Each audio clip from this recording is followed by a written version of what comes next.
Assalaamu calaykum dhammaan asxaabta ku xiran kanaalka waanada qoyska. Ramadaan mubaarak. Kusoo dhawaada waano dhaxalgal u ah dhismaha qoyska. Muuqaalkeena maanta waxa uu yahay cibaadada Ramadaanka iyo ku shaqada guriga vlog yar insha Allah ka bil ku soo wacan.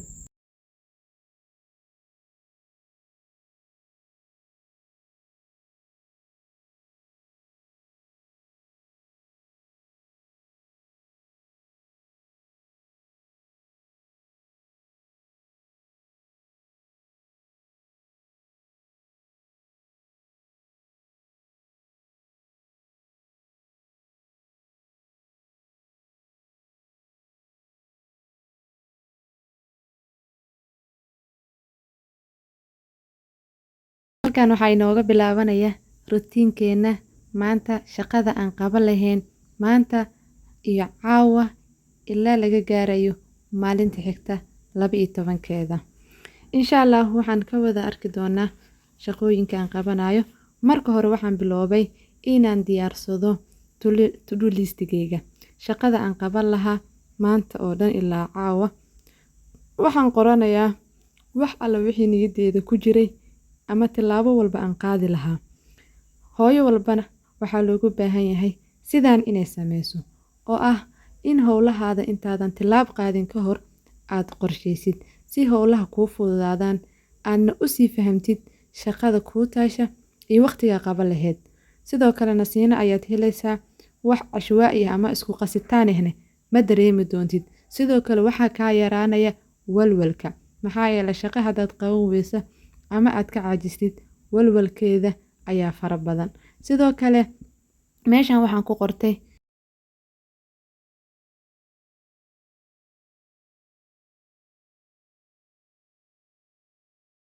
howlihi aan qaban lahaa maanta oo idil maxaa yeelay maanta shaqada aan qaban lahaa marka aad qorsheysatid waxaa kaa yaraanaya sidaan hore u sheegay walwalka.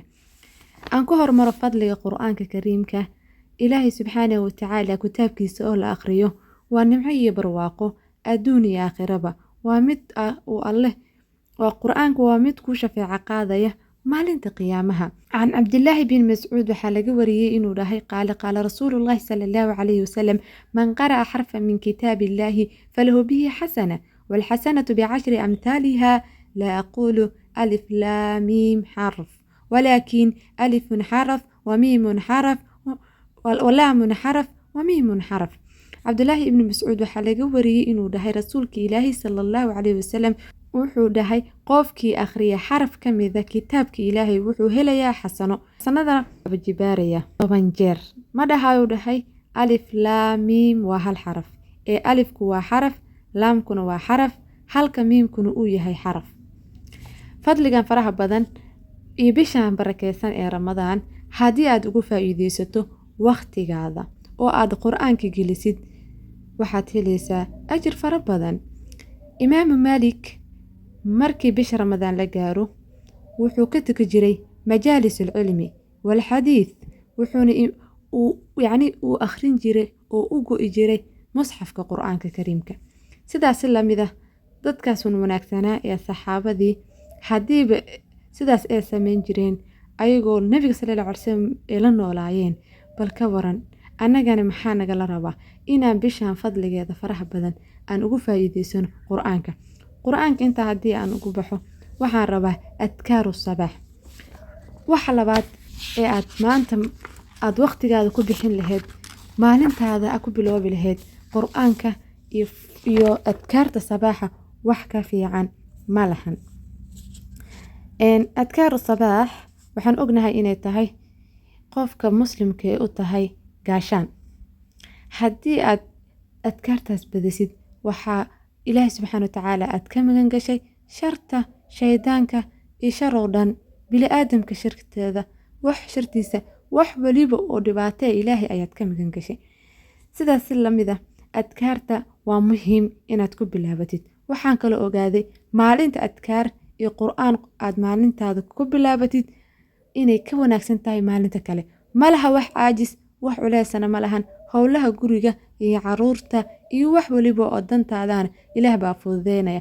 markii aad istikfaarta akhrinaysid waxaa aad u fiican inaad adeegsatid tasbiix ama farahaada Allahu bixamdihi oo 100 mara 100 jeer yastaghfirullah wa atuubu ilayhi ila ilaha illa Allah wahdahu la sharika lahu al-mulku wa lahu al-hamdu wa huwa ala kulli shay'in qadir awoodaada maanta oo dhan hadii aadan xataa wax badan tasbiix aadan haysanin lisaanaka radban bi dhikrillah carabkaada ka qoynaada dhikri ilaahi subhanahu wa ta'ala dhikrigiisa oo badisid qalbiga iyo qulubta ayaa ku dagaya ala bi dhikrillah tadmainu alqulub qalbiga ayaa ku xasisha qulubta ayaa ku xasisha dhikriga ilaahi fadli ka weyn ma jiro qalbigaada inuu xasilo xasilooni iyo farxadna aad dareentid caruurta iyo ilmaha iyo dhammaan aad tihiin qoys faraxsan saacadu markay noqotay 1 saac iyo 29 daqiiqo waxa qorsheeyay oo dhan ay qoran yihiin wax walbana isku diyaari waxa soo toostay yaristeeda Allah barakeeyo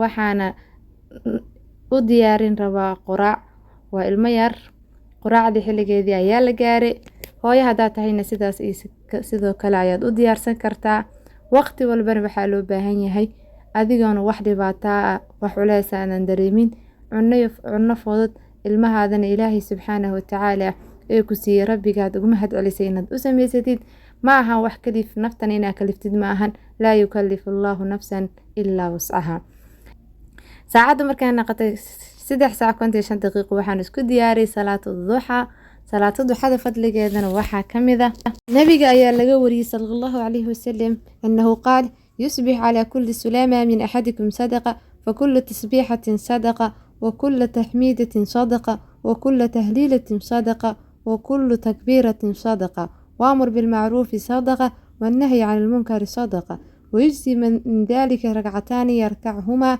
من الضحى أبو ذر waxaa laga soo wariyay inuu ka soo wariyay nabiga sallallahu alayhi wasallam inuu dhahay waxa laf kasta oo aad leedihiin lagu leeyahay sadaqo ilaahay oo xumaanta laga nasahan waa sadaqo ilaahay oo loo mahad celiyana waa sadaqo ilaahay oo tawxiidkiisa la akhriyana waa sadaqo ilaahay oo la weyneeyana waa sadaqo inaad wanaaga dadka farto waa sadaqo xumaanta inaad ka reebtana waa sadaqo waxaa dhammaan gudaya 2 ragcadood oo salaatu duxa ah saacadu markay gaartay 4 saac iyo rubi waxaana isku diyaariyay suuqa bakaaraha waxaana aaday isla durbadiina waan soo baxay alxamdulillah mar walbana waxaa loo baahan yahay intaad wadada sii socotid inaad tasbiixdaada hore u sii qaadatid hadaadan haysana iska wardisid alaabtii waan keenay falillahi alxamdulillah safarku soo fududeeyay hooyo walbana waxaa meeshan ugu dhiirigelinayaa fariina ugu dirayaa inay sameyso ganacsi haba yaraadee cuntadii ayaa boofsiisku kariyay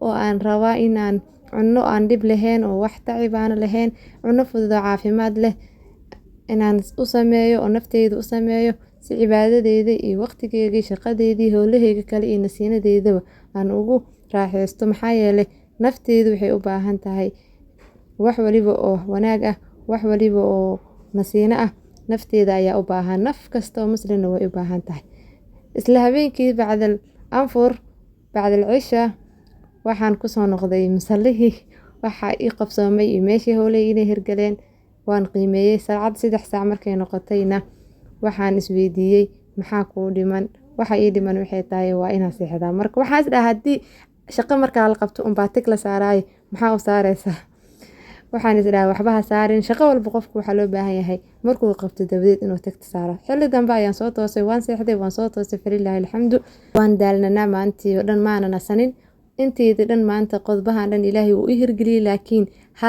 halkii oo lambar 5 ahayd resti igu qorneed maana nas fadliga salaatuleelka waxa laga wariyay nabiga sallallahu alayhi wasallam inuu dhahay alaykum biqiyaamil layli fa innahu dhaabu saalihiina qablakum وهو قربة لكم إلى ربكم ومكفرة للسيئات ومنهاة عن الإثم نبي ayaa laga wari sallallahu alayhi wasallam inuu dhahay waa inaad tukataan salaatu leelka maxaa yeelay waa dhaqankii saalixiinta idinka horeeyay waana wax loogu dhawaado rabbigeena waana dambi dhaafka xumaanaha waana cibaado ku diideysa dunuubta salaatu leelka intee rakac ayaa la dukan karaa hal rakac ma ku kooban karaa waatan ayadana eedo faahfaahsan salaada habeenkii waa salaad ugu fadliga badan marka laga yimaado salaada faralka waxaana wanaagsan in la tukado habeenka marka 3 meelood 2 meelood ay tagaan, waxaana la tukadaa 11 ragcadood oo quraan akhrinteeduna dheer tahay.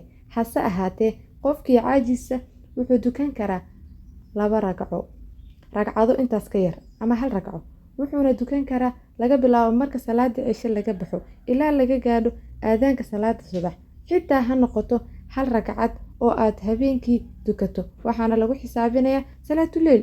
fadliga sida faraha badan ee salaatuleylka waxaa loo baahan yahay habeenkii inaad ku fikirtid. bishan ramadaan kuma sii jirto fadligeeda faraha badan. dikriga ilaahayna qalbiga ayuu xasiliyaa. alaa bidikri illaahi tadma'innu alquluub. maanta oo dhanba waad hadli lahayd sidaas si lamid ahna lisaanaka radban bidikri illaahi, carabkaada mar waliba dikri ilaahi ka qoynaado. subxaana allah wabixamdihi subxaana allah cadiim, astakfirullah subxaana allah walxamdu lilah walaa ilaaha ila allah wallahu akbar walaa xawla walaa quwa ila billahi alcaliyi alcadiim. laa ilaaha ila allah waxdahu laa shariika lahu lmulk walahu alxamd wahuwa calaa kulli shayin qadiir. xasbuna allah wanicma alwakiil. maanta oo dhan salliga nabiga badi. allahuma salli wasalim calaa nabiyina maxamed. wax waliba oo kheyra oo wanaaga way ku saameynayaan. istikfaarta ood badisid amuurahada ilaah baa islaaxinaya.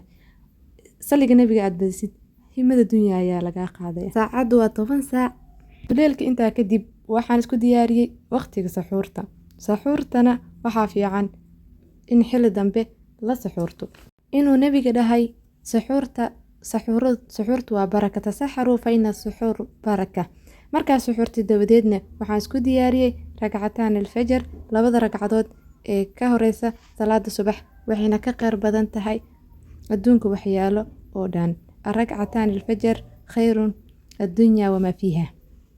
intaa kadib waxaan isku diyaariyey maalinteedii xigta iyo wixii aan qaban lahaa. meeshii aad iga ogeedeen ee sujaayadeedii musallahana waan kasoo guuray, miiskeyga ayaan imaaday. waxaan rabaa qorshe cusub iyo shaqada ii xigta beri waxa aan qaban lahaa. mar walbane waxaan jeclahay tilaab intaa qaadin ka hor in aan sameeyo wixii aan rabo inaan sameeyo inaan qorto. maxaa yeelay wixii la qoraa quruumaha dheh muxuu hadal qiimo leeyahay. haddiiba aan wax ii qoran yihiin xasuusna waan leeyahay, maskaxdeedana waan ku xasuustaa. wax walbo oo maanta rabane way ii qorshaysan yihiin. ilaahay qorshaha qur-aanka ayuu ku sheegay oo wuxuu dhahay afaman yamshi mukiban calaa wajhihi ahdaa ama yamshi sawiyan calaa siraadin mustaqiim. maxaa loogu baahan yahay marka? qofka oo qorshaha leh wuu ogyahay wadada saxda ah. waxaan kaloo hooyooyinka iyo qof walbo rabo inuu maalintiisa qorsheeyo u sheegaya sabuuradan aan wax ku qoray wax weyn ma ahan. buug iyo qalin ayaad soo qaadan kartaa oo aad ku qori kartaa. sabuuradan qorshooyin fara badan ayaan usoo iibsaday. qofka bini'aadanka wax walba oo niyadiisa soo galo waa uu sameyn karaa haddii uu ugu talagalo. wax walba waxay u baahan yihiin go'aan iyo waxay u baahan yihiin ficil. ficilka markaad sameysid oo go'aan ka sameysid waxaad ilaahay ayaad weydiisanaysaa oo dhahaysaa ilaahow rabbiyo go'aankan aan qaatay ilaahow i waafaji khayrkiisa, ilaahow ii fududeey, ilaahow wax walba aan rabo igu caawi. marka cibaadada iyo wax walbina ilaahay ayaa loo weydiistaa. maxaa yeelay nabi sallallahu alayhi wasallam duco ayuu ku duceysan jiray allahumma acinnii calaa dikrika wa shukrika wa xusni cibaadatika. caruurta, guriga, cibaadada, shaqada, ganacsiga, wax waliba aad rabtid ilaahay u wakiilo, ilaahay u weydiiso inuu kugu kaalmeeyo, waayo kaligaa waxba ma qaban kartid. waxaan idin leeyahay waqtigoo dheeraaday, muuqaalkoo dheeraaday darteed waxaan kasoo bilownay 12kii. haddii aan soo muraajaceeyo wax walbo aan rabnayno waan qoranay, qur-aanaan akhrisanay, adkaaraan akhrisanay, ilmaheeni yarnaa ma dayicin, cunto waan u sameysanay, danaheeni ganacsigeennana waan sameysano oo alaabaheena aan rabnay waan soo gadanay waana keensanay. anfur tartiiba oo aan dhibaato aan lahayn, cunno caafimaad lehna ah, wax daal tacib fara badan aan lahayn waan diyaarsanay. sidaas si lamidina rabbigeen waan u sujuudnayo, wixii cibaado ah waan sameynay. wax walbo oo sidaas u qorsheysan adig xataa tijaabi hal maalin oo qur-aankan akhri, adkaartana akhri, duceysana. 2 kelimad ayaa jirto oo alle xaggiis laga jecel yahay, miisaankana cusleenaya, carabkana ku fudud. wadada ma iska mare subxaana allah bixamdi. 2 kelimad maxay tahay? subxaana allah bixamdi, subxaana allah alcadiim, subxaana allah bixamdi. maanta oo dhan iska wad wax yacni daal ma lahan carabkaadii waad hadli carabkeenan mar walbana ha ku badnaado si ilaahay aan ugu mahad celino ilaahay aan ugu shukriyo shukrintana waxay siyaadinaysaa nimcadeena muuqaalkan oo dheeraaday waxaan idin leeyahay wasalaamu calaykum waraxmatullaahi tacaala wabarakaatu